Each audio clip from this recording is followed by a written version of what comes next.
Good evening. Can everyone hear me? Okay, very good. Well, welcome, fellow history buffs. On behalf of the James Monroe Museum and the University of Mary Washington Museums, we welcome you to our program tonight. I think you're going to love it. We have a very esteemed lecturer this evening, and I'll introduce you to him in just a moment. But first, I would like to blatantly show you some of the cool programs that we have lined up, and y'all have to come to them. So this Thursday on the 20th, we have Ordinary Treasures, the Material Cultures of the Enslaved, Combs Hall, room 237. So come on out to that. That should be pretty cool. Then on Thursday, the 5th of March, we have a First Daughter's White House Wedding, Etiquette Wars, and a celebration at Stephen Decatur's house. That is in this very hall. And of course, as you know, room 116. And also in March, we have Pottery, Pots, and Palettes. That's coming up Friday the 13th. So come on out to that. It should be a fun evening of painting pottery. Then, of course, we always have our third Thursdays that are coming up starting in March 13th. And those we have with different things, including a benefit concert on on Thursday the 19th for UMW Museums and Mary Washington Giving Day, featuring live music by Gabe I'm not pronouncing this correct. Thank you very much. Yeah, you're welcome. All right. So that should be a wonderful program. And these programs would not be possible without our magnificent sponsors. And so I'd like to thank H. Stewart Jones, Charlotte Trust Paul and Jane Jones Trust, Walter Jevis Sheffield, Fredericksburg Savings, Savings Charitable Foundation, Friends of the James Monroe Museum. And so the James Monroe Museum cordially welcomes you to this evening's program. Our lecturer tonight, Robert P. Forbes, has been an academic and public historian for almost 3 decades, specializing in the intersection of politics, slavery, and race. Dr. Forbes received his bachelor's degree in history from the Columbian College of Arts and Sciences of the George Washington University in 1986. Receiving his Distinguished Scholar Award. After graduation, he worked at the Afro-American Communities Project at the Smithsonian's National Museum of American History before enrolling in the graduate program in history at Yale University. His dissertation, Slavery and the Meaning of America, 1819 to 1833, was awarded the John Addison Porter Prize and the George Washington Eggleston Prize in American History. After earning his PhD from Yale, he served as the founding associate director of Yale's Gidler Learnham Center for the study of slavery, resistance, and abolition, and has taught at Yale, the University of Connecticut, Wesleyan, and Rutgers. His first book, The Missouri Compromise and Its Aftermath, Slavery and the Meaning of America, the first major work on the subject in over 50 years, was described as a profound study by Oxford historian Daniel Walker Howe. Forbes is also the author of 2 seminal essays on the cultural history of Slavery and the Evangelical Enlightenment, and Truth Systemized, The Change in Debate Over Slavery and Abolition, 1761 to 1916. At present, he is a lecturer at the Southern Connecticut State University and is preparing an annotated edition of Jefferson's Notes on the State of Virginia, forthcoming in Yale University Press. And he also was our 1998 James Monroe lecturer, in which he discussed slavery and James Monroe's America. Please welcome Dr. Robert P. Forbes.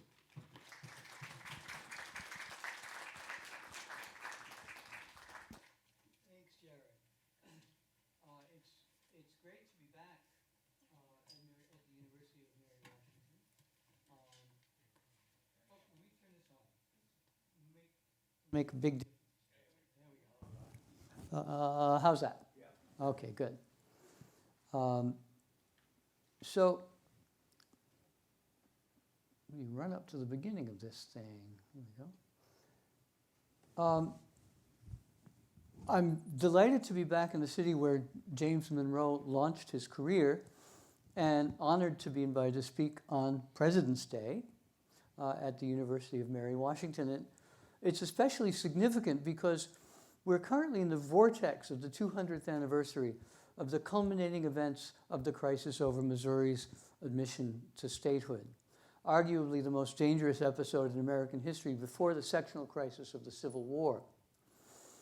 Today, February 17th, is itself the 200th anniversary of the Senate's passage of the Thomas Amendment, one of the key components of the Missouri Compromise, which proposed to bar slavery north of 3630, except for the state of Missouri. And I must say that working on this talk and revisiting the Missouri crisis at the exact moment of its bicentennial, while at a comparably momentous crisis is unfolding around us in real time, has been a somewhat surreal experience. Historians tend to live at least partially in the period that they study, in the company of figures long dead, who feel to us like living people of flesh and blood. But it's hard to recapture the contingency of the past, the sense of not knowing how it's going to turn out. Somehow the unknowability of the current moment and its high stakes for the future of the Republic brings home powerfully to me the sense of foreboding that Americans felt 200 years ago over the momentous question that Thomas Jefferson wrote, "Like a fire bell in the night, awakened and filled me with terror." It was indeed terrifying to live during the Missouri crisis, particularly for those closest to it, including at one point the unflappable James Monroe.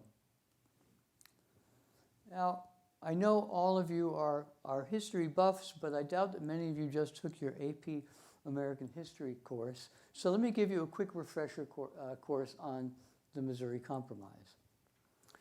In 1818, the settlers of Missouri Territory petitioned Congress to be admitted as a state.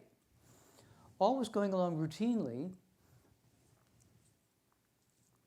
until on February 13th, 1819, a New York congressman named James Talmadge introduced an amendment barring the introduction of new slaves to the state and providing for the gradual emancipation of people born to slaves already there.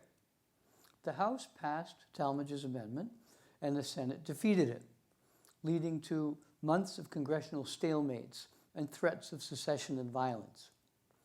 Finally, at the end of the term, Congress accepted an arrangement by which Maine was admitted as a free state and Missouri was admitted with slavery, with the understanding that no more slave states would be admitted from the Louisiana Territory north of the line of 36 degrees, 30 minutes north latitude. So that's the flashcard version.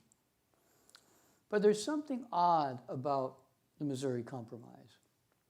Historians of the early American Republic, people who study the period from roughly 1780 to 1850, regarded the compromise as a Southern victory and a serious setback to the cause of anti-slavery. But historians of the Civil War era and the years leading up to it saw the compromise as a decisive check to the expansion of slavery and viewed its repeal in 1854 with the Kansas-Nebraska Act as one of the decisive factors leading to the Civil War. So this isn't a case of historians having a disagreement over nuance, over how to interpret particular details. This is two diametrically opposite interpretations of the same event. All the historians agreed that in some kind of way, the Missouri Compromise was a decisive moment in American history. The only thing they were not sure about is what it in fact decided. So when I started working in American history, I found that very interesting. A disagreement so profound looks like a crack in the master narrative, so to speak. It tells me that something is going on here that's worth investigating. And I investigated it for about 20 years. What I found at the core of the paradox of the Missouri Compromise was James Monroe. Quite frankly, nothing could have surprised me more. The traditional view of Monroe's role in the Missouri crisis is one of passivity and indecisiveness. Historians explained that Monroe was an extreme, strict constructionist of the Constitution, and that he believed that the executive had no right to impinge on congressional prerogatives or even on the statutory responsibilities of his own cabinet officials.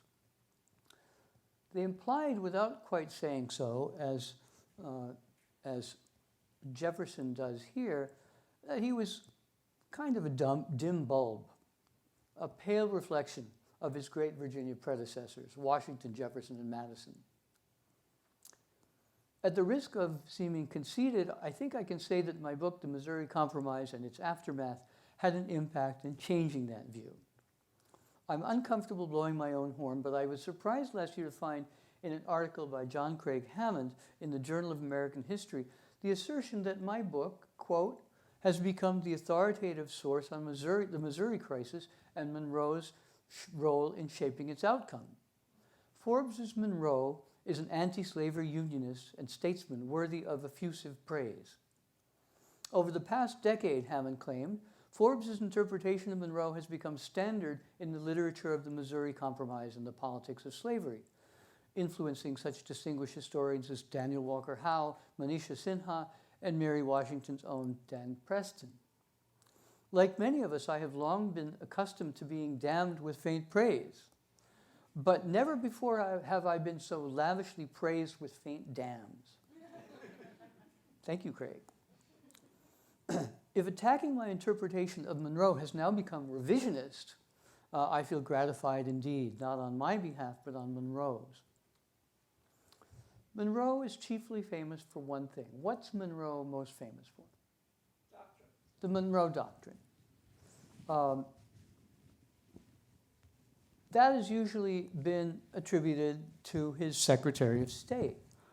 This is what I want. John Quincy Adams. But if they know one thing about one other thing about his administration, it's a nickname given to it by a Federalist newspaper in Boston, the Era of Good Feelings. Let's take a look at that nickname. If we look at Monroe's administration, it was rife with crises. Besides the Missouri controversy, the nation saw the worst recession since the birth of the Republic. The Southern sectional freakout in response to the Supreme Court's decision in McCulloch versus Maryland, Andrew Jackson's unauthorized invasion of Florida and its massive diplomatic repercussions, the Denmark-Vesey Revolt, South Carolina's defiance of the Constitution over black seamen, and a presidential election that many plausibly feared might end in a military coup. That's just to name a few. I could go on and on. And yet it's still called the Era of Good Feelings. How is it even possible that we can remotely regard this as a period of good feelings? And the answer is that Americans had a leader who was cool, calm, and unperturbable, who had a clear vision of the nation's destiny, and was able to adapt his plans to changing circumstances in order to advance it. That vision, in short, was a unified, self-governing republic. He made no secret of it. He proclaimed it in his inaugural address. He promoted it with his two presidential progresses, his trips to the eastern states and the South and West, and he embodied it in his self-presentation. Throughout his life, he continued to wear the attire of the Revolutionary era, a plain black suit with knee breeches and a tri-cornered hat, as a reflection of that time when all the states acted as one in the cause of freedom and independence. Monroe had been one of the most zealous and dedicated followers of Thomas Jefferson. It might be too much to call Monroe Jefferson's hatchet man, but that would give a pretty accurate picture of his loyalty and devotion to his mentor and neighbor. Monroe had been a Jeffersonian Republican because he felt that the extreme partisanship of the Federalists endangered the liberty of American citizens. He ultimately came to recognize that many Federalists had been partisans for the same reason. They felt that the country was endangered by the Republicans.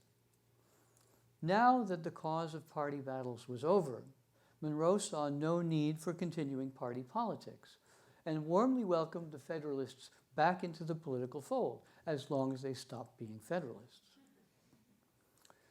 But the American Republic had doubled in size since the Revolution as a result of the Northwest Ordinance, which Monroe had helped to draft, and the Louisiana Purchase, which he had helped to negotiate. To Monroe, as to his mentor Jefferson, the Western territories represented the future of the nation. But Monroe's vision of the West was at once more tempered and more practical. He regarded the land with the eye of the surveyor and the statesman, rather than the speculative philosopher. The nearly 600 million acres of public lands represented an unparalleled potential source of national wealth and prosperity. But it also posed a serious threat to national unity and sectional, I do that all the time, harmony. The problem was not simply that Americans were becoming scattered and dispersed. It was that the slaveholders among them were taking their slaves with them, and the whole area of the West was, you know, if the people from the Northeast had to compete with unpaid labor, that was not going to work. Monroe recognized the expansion of slavery in the West and the possibility of a Senate and maybe eventually a House in slaveholder control would spell the end of a united republic. But so would a northern attempt to forcibly prevent slaveholders from moving west with their slaves or selling them from their exhausted lands. This threat became real on a February afternoon in 1819 when James Talmadge introduced his amendment to restrict slavery in the upcoming state of Missouri. The historian George Dangerfield argued that the Talmadge Amendment summoned the South into being. I think that's true. To the shock of the Northern representatives and the surprised delight of the Southerners, it was the Speaker of the House, Henry Clay, perhaps the strongest Unionist and the most prominent Southern critic of slavery in the House, who jumped to his feet and denounced Talmadge's restriction, defending the inviolability of property and slaves. Clay's outburst unified the Southern members and outraged the North, and what followed was the frankest and most intense debate over slavery that Congress ever had. Thomas Cobb of Georgia accused Talmadge of having kindled a flame which all the waters of the ocean cannot put out, which only seas of blood can extinguish. Talmadge responded, "If civil war must come, I can only say, let it come. If blood is necessary to extinguish any fire which I have assisted to kindle, while I regret the necessity, I shall not hesitate to contribute my mite. Here I will hold my stand until this floor, with the Constitution of my country which supports it, shall sink beneath me." Talmadge's amendment passed, but it failed in the Senate. And the Missouri bill failed. And then, nothing. Congress adjourned. Everyone went home and concerned themselves with other things. And there was a lot to concern them.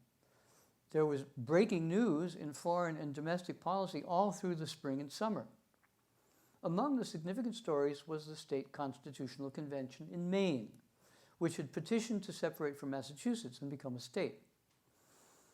Congressman John Holmes earned praise for his stirring speech that secured voting rights for Maine's black citizens. Starting that August, however, the slow-burning fuse of Talmadge's restriction began to detonate. In November, mass anti-Missouri meetings took place in communities throughout the North.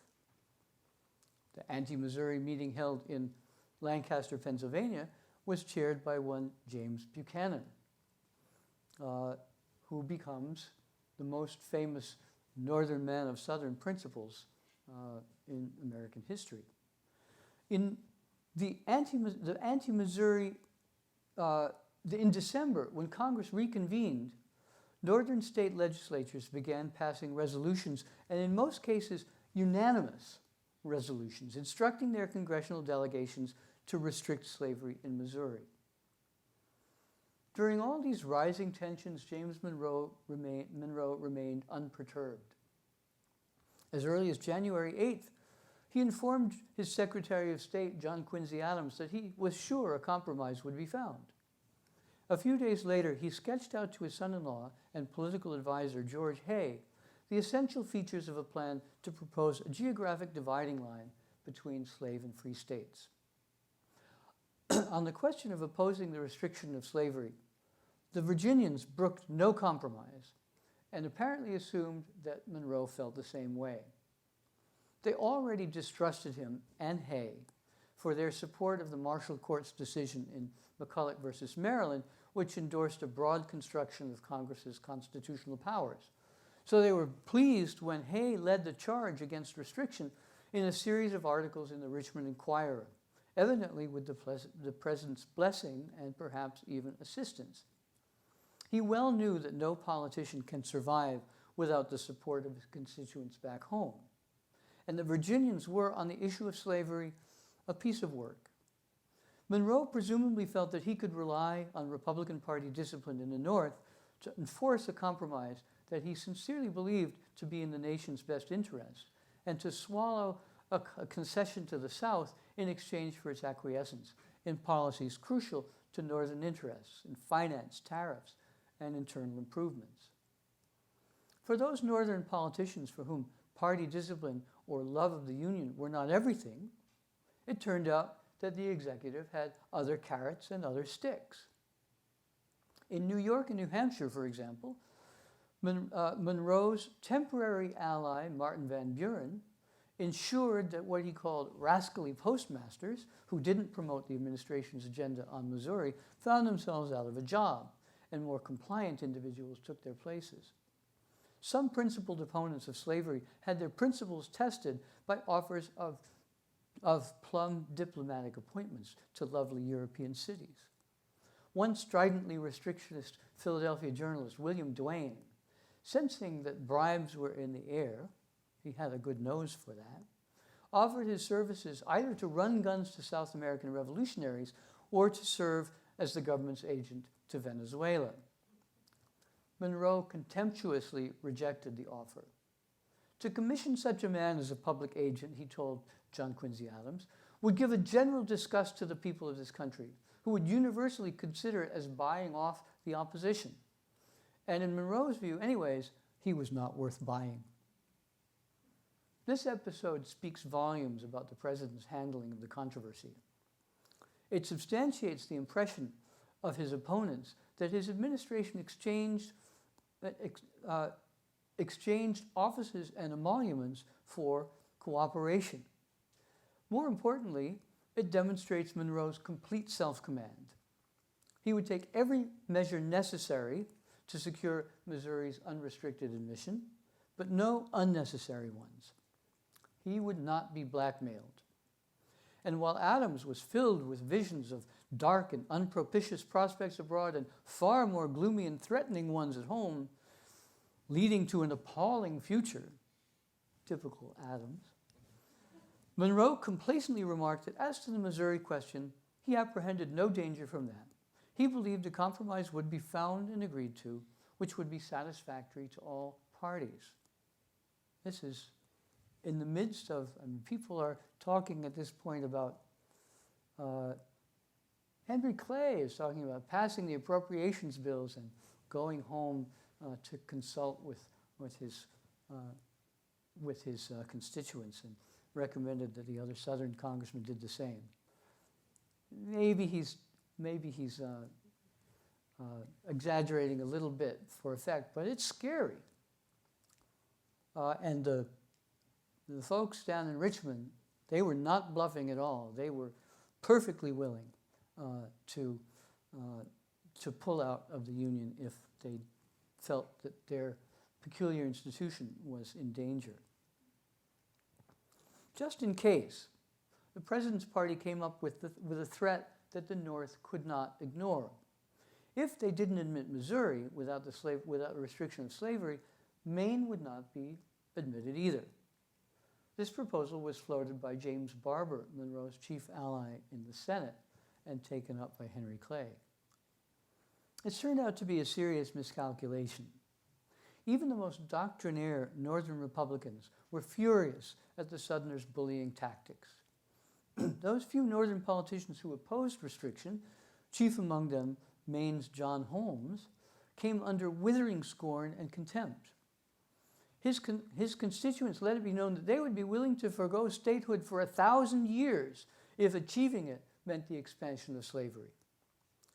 It looked as if the man certain to be one of Maine's first senators would instead have his career in politics ended.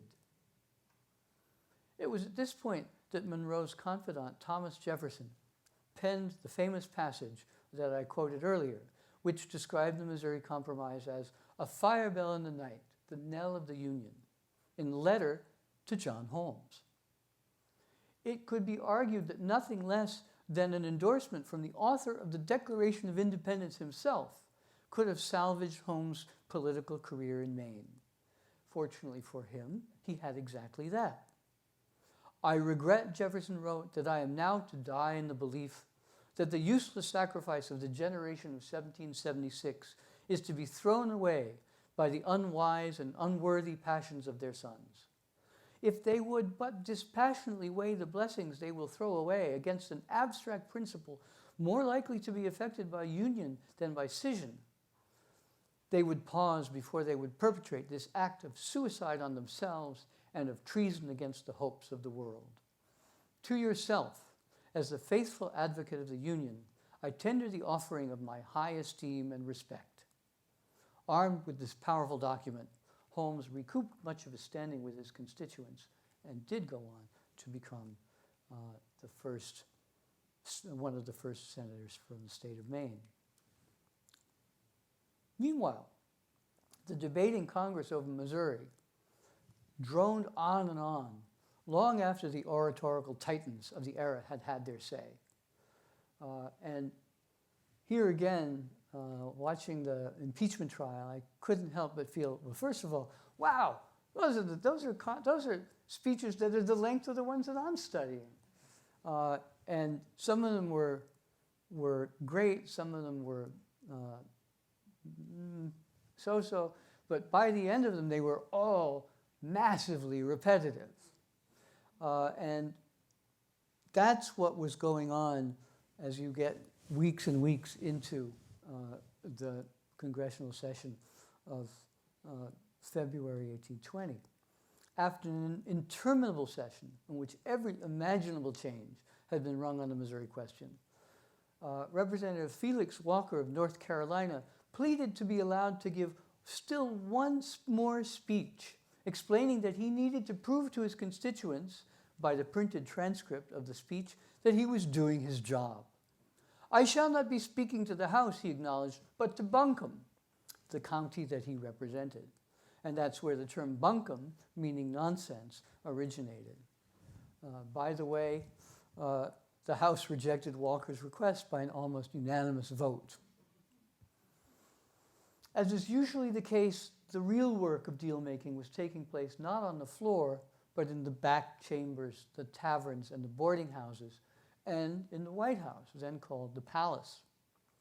Monroe was looking at a comprehensive settlement that would become the Missouri Compromise, based on a proposal from Illinois Senator Jesse Thomas to bar slavery from the Louisiana Territory north of the line 3630. Monroe thought that as a good faith gesture to the North, the Southerners should decouple Maine from Missouri and admit them both. Ironically, this was the same basic proposal and the same timeline that the anti-slavery restrictionist John Taylor had proposed in the first days of debate when it was essentially laughed down by all of the Southern congressmen. Only once did Monroe lose his cool during the Missouri affair. Feeling that the Virginians were finally on board, he floated the compromise idea in a letter to James Barber, who unwisely mentioned it to a Virginia legislator. To say that the Virginians went ballistic would be a woeful understatement. They went thermonuclear. And I had the opportunity this afternoon to read a letter at the James Monroe Museum from a supporter, Dr. Charles Everett, who sadly explained to Monroe that the delegates had canceled the meeting they had scheduled to renominate him for the presidency and resolved not to do so until he pledged to veto any compromise. Another Virginian wrote to Barber, Mr. Monroe must make up his mind to retain his Southern friends or exchange them for those of the North. He cannot keep both. In short order, the policy of moderate accommodation vanished.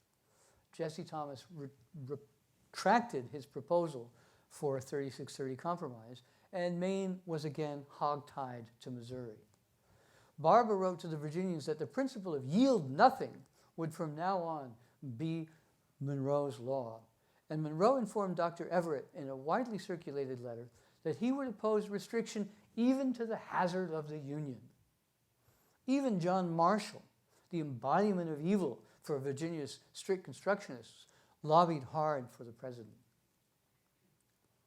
Monroe later explained that his support of the compromise as a necessary move was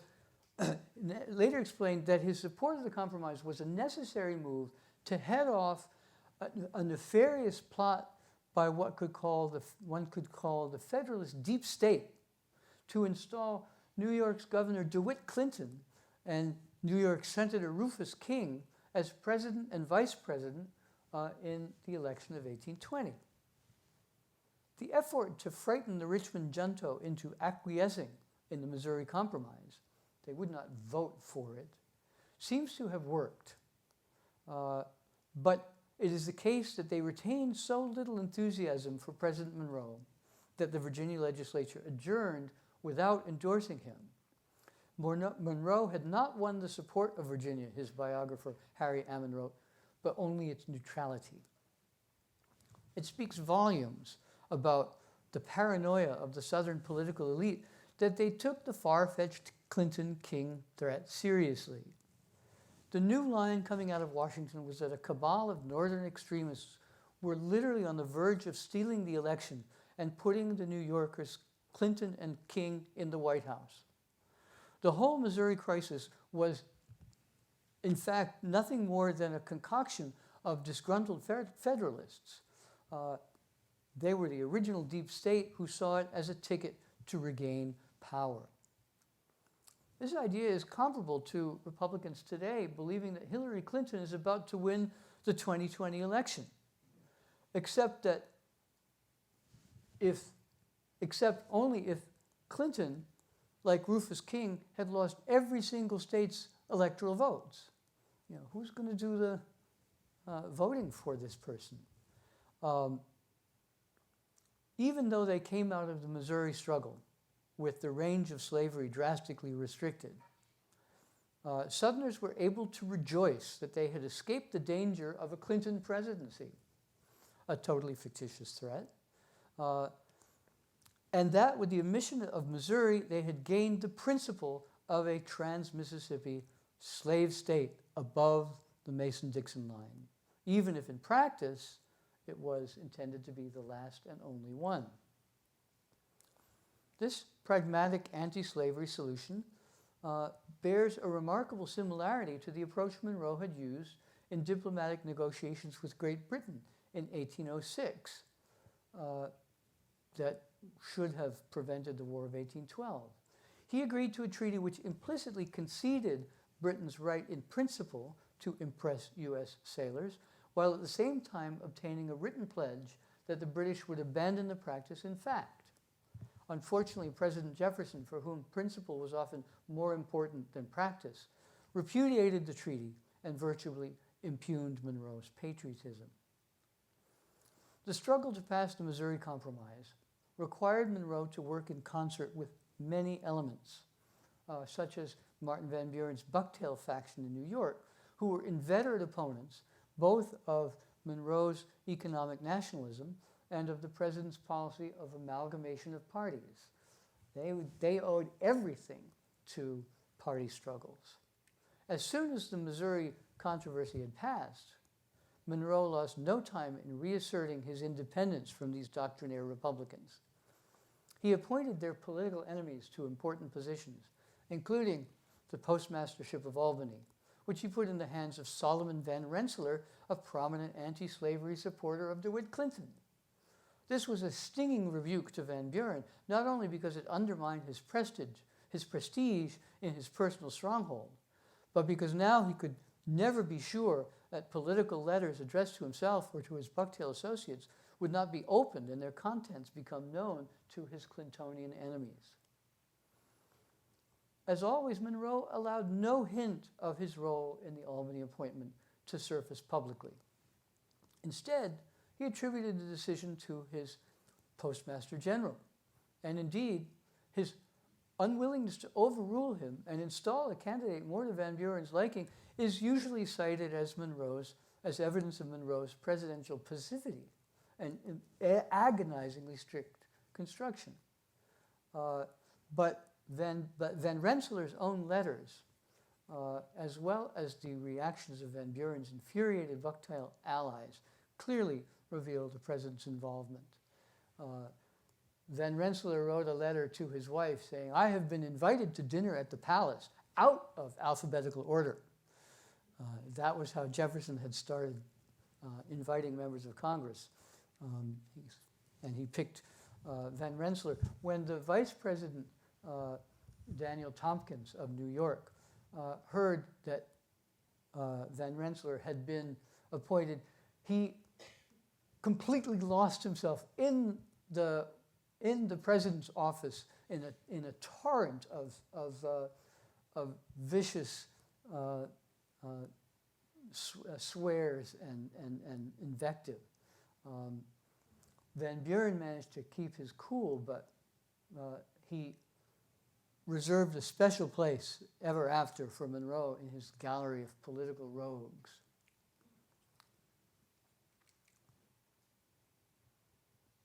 So, how should we describe Monroe's role in the Missouri crisis? From the vantage point of 1820, we might consider him a partisan of slavery. After all, he did help to shepherd Missouri into the Union as a slave state. But from the vantage point of the 1850s, it looked much different.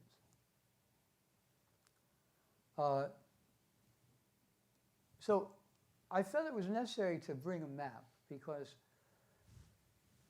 this is something that more historians of the early republic should think about. How is this a Southern victory? How is this a victory for slaveholders? All of this area, and remember, this does not belong to the United States. This is all still, at this point, belongs to Mexico, which has revolted against Spain. So this is the line of the end of slavery. All that's left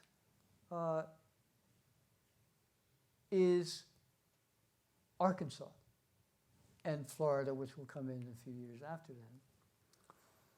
So the Missouri Senator Thomas Hart Benton described the Missouri Compromise as the greatest territorial abolition of slavery in history. What was called a compromise, he said, was all clear gain to the anti-slavery side of the question and was done under the undivided sanction of a Southern administration. It abolished slavery over an immense extent of territory where it might then legally exist over nearly the whole of Louisiana, left it only in Florida and Arkansas territory, and opened no new territory to its existence. It was an immense concession to the non-slaveholding states. And there's another dimension that makes it even more striking because this is the period where John Quincy Adams is negotiating the Adams-Onis Treaty for the purchase of Florida, and he was able to get, in addition to Florida, the whole Spanish claims to all the way to the Pacific. The Spanish invited him to take Texas too. You know, take Texas, won't you? We really can't do anything with it. And he turned it down. And when Andrew Jackson heard that, he sent a furious letter to Monroe, basically accusing him of treason for foregoing this incredible possession. And Monroe calmly explained that the Eastern people, as he put it, were stomaching as much as they possibly could with the acquisition of Florida and Missouri. And to push them with a whole additional vast territory would really push them too far and would strain the Union to the breaking point. And damned if Jackson didn't listen to him. When he was president, although we think of him as the great president of Manifest Destiny, he admitted not one single inch of new territory into the United States. So, if we acknowledge, here's our friend Thomas Hart Benton. If we acknowledge Monroe's positive role in the Missouri Compromise, we must also acknowledge that the compromise was little more than a Band-Aid covering the gaping wound of slavery. But that is simply a recognition that nothing Americans did to hold the Union as it was together could have succeeded. The nationalism of a Henry Clay, a Daniel Webster, and a host of lesser figures is really inaccessible to us. We have some students here. Do you get Clay or Webster? If you do, I want to speak to you afterwards. But, it's really hard to get in that mindset because nothing of the Union that they were trying to protect is left today. Because it was fundamentally flawed. As Abraham Lincoln would later note, the government could not endure permanently half slave and half free. Nor could the Missouri Compromise forestall the slave power from trampling down the fragile fence it erected to contain the spread of slavery. But it was strong enough, and it lasted long enough that its destruction in 1854, served to sweep away the culture of compromise and capitulation, and to return the nation to a sense of its founding principles. The revolutionary Republican Party that the Southerners feared, and that did indeed take office in 1861, was intimately causally tied to the repeal of the Missouri Compromise, which by that time was viewed as a mainstay of anti-slavery, not a craven capitulation to the slaveocracy. When we consider the extraordinary constraints within which he had to operate, the venality, meanness, and suspicion that marked his and many other ages, we must credit James Monroe with the vision of a nation worth saving and the tact and discretion, all right, I'll say it, the guile, to give it a shot at succeeding. Thank you very much.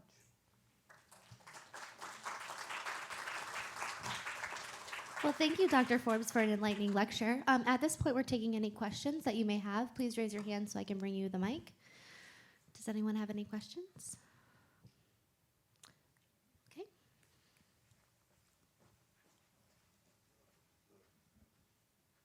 I'm from Missouri.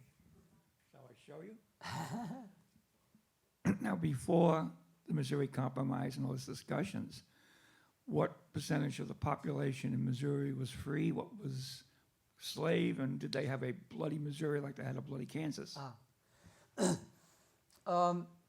Missouri had a pretty small population until just a few years before the compromise. And really what sparked Missouri's admission was the discovery of this incredibly rich farmland that brought a great wave of settlers into the state, many of them coming from the worn-out tobacco fields of Virginia and Maryland.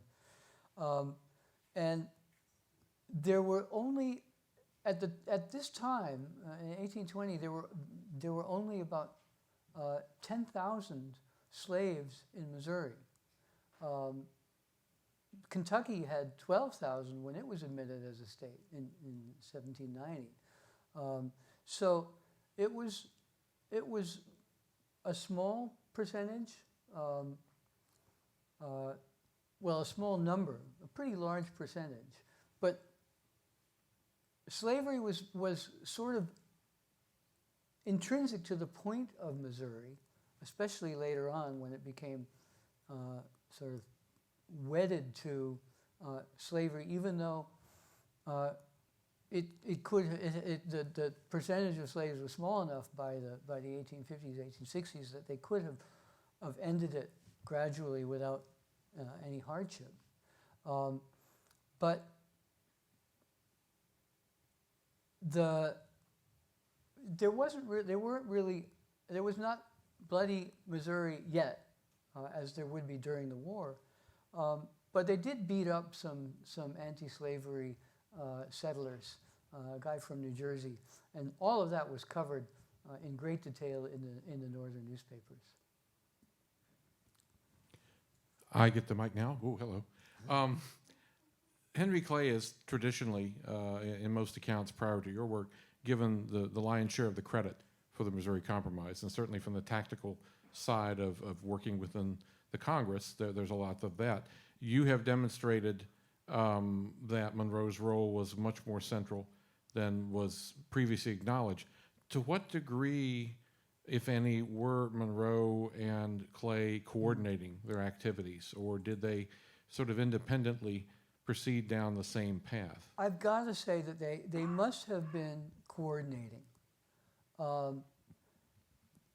But there was bad blood, as you know, between Clay and Monroe because Clay figured he should be the Secretary of State and not Adams. But particularly, as you know, there's a whole second Missouri Compromise. There's a new crisis that comes when Missouri submits its constitution and they bar free blacks and mulattoes from the state, or they say that they will write such a law as soon as they become a state. And that it's surprising that Northern congressmen, including congressmen from Ohio, which bars free blacks from the state, and that they would be willing to bring the nation back to the brink for the rights of black people.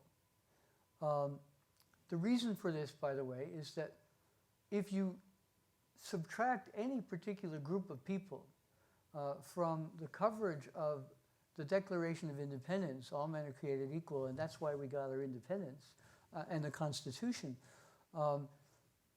doesn't that sort of break them as working documents? But Clay, and this was a tough thing for Clay too. He was pushed many, many degrees towards the pro-slavery side within the first few minutes of this crisis, and he went further still as time went on. But how he solved the second crisis, he really didn't have much of a role in the first crisis, except for scaring the bejesus out of John Quincy Adams that the South was going to leave. In the second crisis, he actually was able to convene a joint committee of the House and the Senate, and they struggled to come up with language to reconcile this strange Constitution of Missouri. And they finally said, nothing in the Missouri Constitution shall be interpreted to violate the citizenship clause of the U.S. Constitution, which was malarkey. It was maybe the first time, maybe not, that deliberate obfuscation was turned into legislation. And people they said, we got to go home. Enough of this. Let's just find something we can do and pass it. And he was the only person who could have pulled that off, the great respect that Congress had for him. And I'm quite sure that, probably not directly, but through his intermediaries like James Barber, Monroe was very much in the loop on Professor, you pointed out the pragmatic importance that Monroe felt for reaching some sort of compromise in order to avoid the sort of division that could lead to civil war. Within that very pragmatic context, Yep. do you know of any evidence or any suggestion that Monroe was addressing this issue of slavery in terms of the moral questions, particularly raised in the North, realizing that Monroe was a slave owner, Right. and that a lot of the Southerners felt that, you know, perhaps eventually it would disappear if you just sort of play along with us? Yeah, yeah. And, you know, the Southerners were mostly raised up in a Scottish, Scots Presbyterian common sense philosophy that said that slavery is fundamentally wrong. We do a lot of things that we were taught were fundamentally wrong. You know, if we did everything that we learned in kindergarten, we would be intolerable, right? But I do think that there's strong evidence. He even states it before he becomes president that slavery is wrong. But he also feels very strongly, as a disciple of Thomas Jefferson, that blacks and whites, if both free, cannot live together in the same government. And one of the other methods that he used to, I'm extrapolating a little bit, but one thing that happened in the run-up to the final vote on the Missouri Compromise was a proposal by a congressman from New York named Henry Meigs to take the proceeds from the sale of the public lands, which we're talking about more than $1 trillion in 1820 dollars is the value of this resource. To take a third of that, about $300 million, and use that to construct an army, a navy adequate to the annihilation of the slave trade. So go to Africa and end the slave trade. Then use some of the rest of it to purchase all of the slaves that their masters were not willing to free, and then put them on those boats that you'd created to end the slave trade, and send them back to Africa. And nobody has talked about this proposal. It's just there's a blip, and you can find it in the congressional record, but there is, at least by the time I finished my book, there was no literature on this and no work on this. I think there's probably so much work on colonization in the last few years that somebody has, I'm sure, looked at it.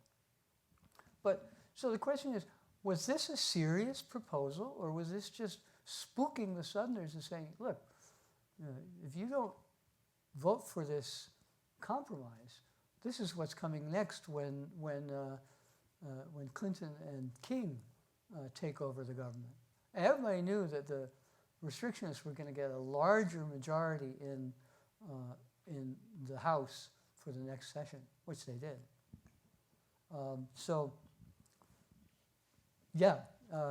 He did not like slavery, but he also didn't feel that the blacks could stay in the United States. We have another question. 1 second. I'm running laps.